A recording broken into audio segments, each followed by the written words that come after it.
All right, we're live. This is the Tops Show or Titans of Publishing Show, and I'm here with my friend and counterpart, Marc Harty. Hello. Hello. And oh, by the way, I'm Bill Davis. You know that because you're seeing this on my timeline, I think, or at least in my feed. So we wanted to make this brief today, brief but informative. So what I wanted to talk about was press releases.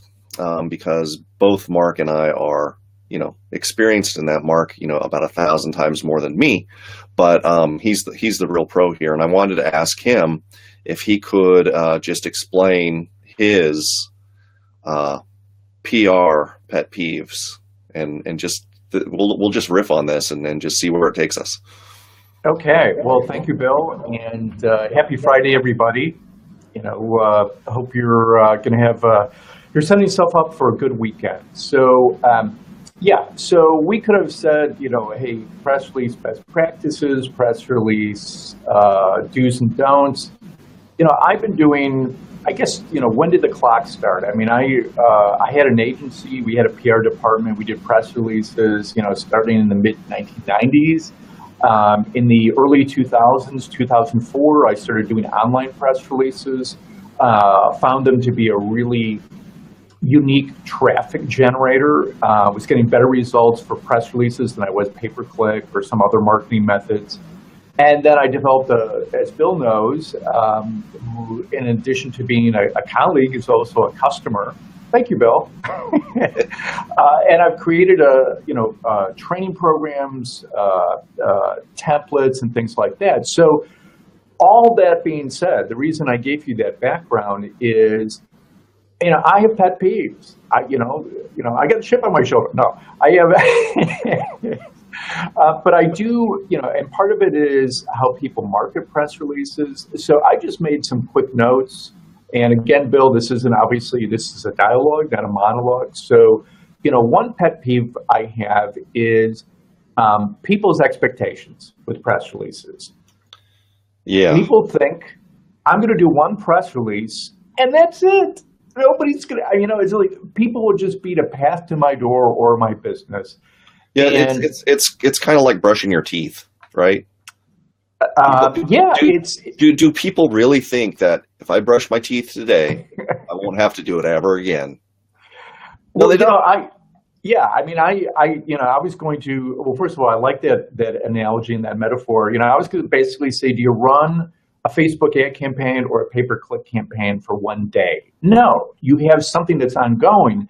So, in addition to pet peeve, I'll tell you, I like to do things in campaigns. I like to do a campaign of 3, and we don't need to get into the strategy right now, but so expectations is a pet peeve. What's one of your pet peeves? It's along the same lines. I mean, I've had clients who say, I've got this really negative story. If somebody searches for my name in Google, this really horrible story comes up about a lawsuit or whatever, and they came to me to try to help deal with that. And one of the things that I use are is press releases, but I try to, explain to them that if you do one press release, it may get picked up by a few dozen, if not a couple hundred different, news outlets. But Google's really only going to rank 1 or 2 of those because it's the same content. They see no point in ranking that same piece of content 50 times. It doesn't make any sense. Right. So they rank, generally speaking, they rank 1, and it's hit or miss as to which one it is going to get picked up. And it's almost never the press release site. But they think that, okay, that's going to solve my problems. Well, it's not going to solve your problems. What you have to do with that bad listing on that search page is you have to displace it. And if it's at number 2 right now, you got to displace it 9 times. Yeah, and that gets into a whole other kind of reputation thing and some other stuff. So so we don't look at it from the perspective of, I'm all about campaigns too, but I'm not going to run 9 press releases for them to try to displace it, because 9 press releases aren't going to show up on the first page. You have to employ other things. That's just Yeah. one piece of it. Yeah, and just to kind of a tip, because I've had people say, well, I've got some news. What if I send it out, and use 2 different sites? And I said, yeah, you can do that, but you're wasting your money, because Google or Bing or whoever will take the site that's most credible, rank that content. So save that second press release and do it as a follow up. Yes. Okay, so here's another pet peeve, and this is more on, because when I first started doing online press releases, nobody was really talking about it from a product perspective. I mean, there were some people that were really talking about it from, kind of like a service perspective or client perspective, but I would categorize this as little white lies. So these are, it could be PR sites, it could be, so-called PR gurus. And that is, and see if this sounds familiar, Bill, look at all the places where this press release will appear. You're going to be on hundreds of media sites. You're going to be on CNN. You're going to be on Bloomberg. You're going to be on all these sites. Well, you're technically, that's true. But what they don't tell you is it's going to be on a page that it's highly unlikely that any human being will ever see. It's kind of like content fodder. So, there's some residual SEO value from getting content out there, but I think it's a huge oversell to say you're going to be on all these media sites. Now, you'll get a report and it'll show you, hey, here's your link. You're on Bloomberg and you're on, ABC and, all these different affiliates. Yeah. But it's a page that's pretty well down the rabbit hole. So I'm just curious if because you recently just signed up for a PR service. My question to you is, did they pitch you that kind of approach, or maybe before, when you were considering other providers, you heard that kind of same spiel? So I've heard that in the past. The company, the service that I went with, didn't pitch that at all. But interestingly, they kind of pitch on the back end, so that once you submit that press release and they do their magic and they distribute it, however, they send you a report that shows you all of the different places that press release appears. So it's good from the perspective of, hey, I have something to show my customer. Here's a report that says, hey, your press release is on, let's just throw out a number, 100 different websites. That's great, but like you kind of alluded to, it's not a panacea. It's not nirvana. It's not the that's not the end. It doesn't really mean a whole lot. One of the most important things is from my perspective, is, do the results last? Like, some of them, you may see the press, you may search for it, that website, that URL, that permalink, and find it on day 1, but you won't find it on day 10. So there's a shelf life to some of these sites, and I think some of the services, they'll submit to 1,000 different places, but you're not ever gonna see 990 of those. Yeah, that's a really good point. And just whether people are watching this live or they catch it on the replay, we're kind of digging into some kind of granular kind of SEO stuff. So, Bill, if it's okay with you, I'd like to kind of make it something that is another one of my pet peeves, and that is something that's maybe not as technical, which is subject matter. What is the press release about? One of my pet peeves, and again, part of this is just kind of people's exposure to press releases. People are still approaching a press release like it's the 1950s. And what I mean by that is they're still looking at a press release in this silo of, I've got news. I have an announcement. I need to get out there with something. Yeah. And yes, you can do that. Yes, companies do that every day, particularly publicly traded companies. But chances are our message today isn't reaching those companies. And if I can give you a tip, it's look at a press release as you would other online content. Now, you can't write it that way because certain editors will want you to, conform to that press release kind of standard about not being an ad or a promotion. Right. But it's a huge opportunity to get out there with a unique story, a unique idea, instead of just being very lazy and saying, oh, I'm launching a website. Oh, I got a new client. So I guess as a pet peeve, that was pet peeve A. Pet peeve B is when I see people, 89 reasons to do a press release. Okay, yeah, I can see those, but how about one really good reason that'll get you not just the SEO, but actually get reporters interested? So that's my pet peeve. Yeah, that's a real distinction because, it seems as though in the last, let's say 3 years, maybe 4 years, the concept of the press release has kind of morphed from, either telling a story or getting some newsworthy information out there to, hey, it has all of these like SEO benefits. And while that may have been true 3 or 4 years ago, I think Google's kind of put the kibosh on that a little bit. But again, that's, the whole purpose of a press release. There are many reasons to run a press release. SEO has one, that's one tangible benefit, but there are other benefits that people overlook. And what happened was because, some providers decided that, hey, I'm gonna exploit this SEO angle.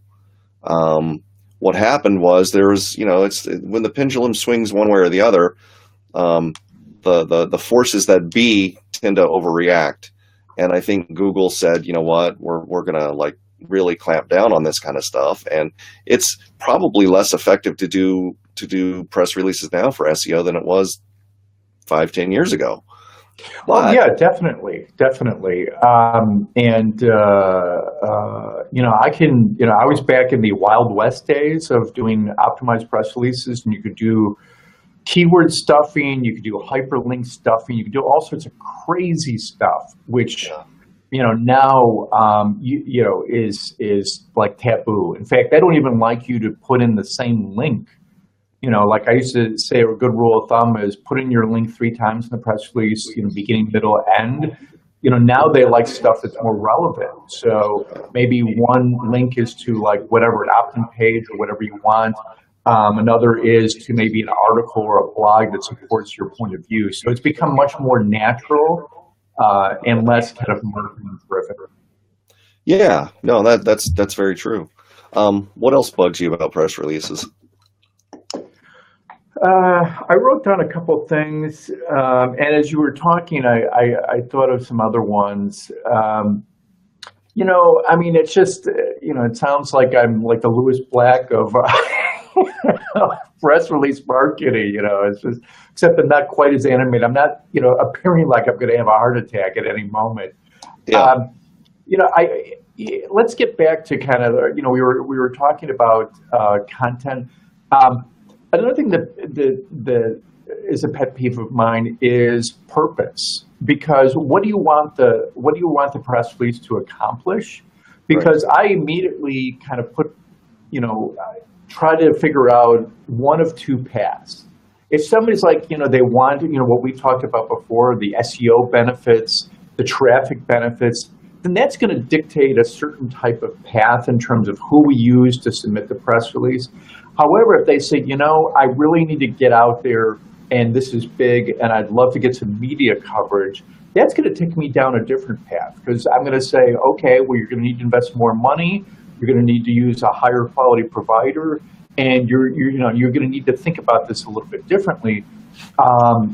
So I guess it's, my advice is, for people, I guess the pet peeve is thinking that the press release will adequately cover both of those audiences or both of those vehicles. And, I would prefer you kind of pick one of those paths. If you want both, then there's some providers that make sense. But I think too often people are just kind of, and maybe it's kind of the market. I mean, like I said, if we're dealing with bigger companies, we're going to be, we want news, we want Business Wire, we want PR Newswire, we want Market Wired. But I'd like it if just people understood, yes, okay, make me think what's going to be the most viable based on my budget, based on my message, and based on what we talked about when we first started this, my follow-up. Because if you're going to be spending 400 hours to submit a press release, don't waste that. Follow it up with something else. You don't have to spend another 400 hours, but follow it up with something. That way you can actually get some extra mileage for that original press release. No, agree. All right, I think it's probably time to wrap it up. What do you think? Have you bared your soul? Yeah. I've only scratched the surface. I know. Well, that's why it's good that we can do this again, because press releases are like any other publication. There's a purpose, there's a method, there's different ways to go about it. There are strategies, there are different service providers, there are different ways to write them.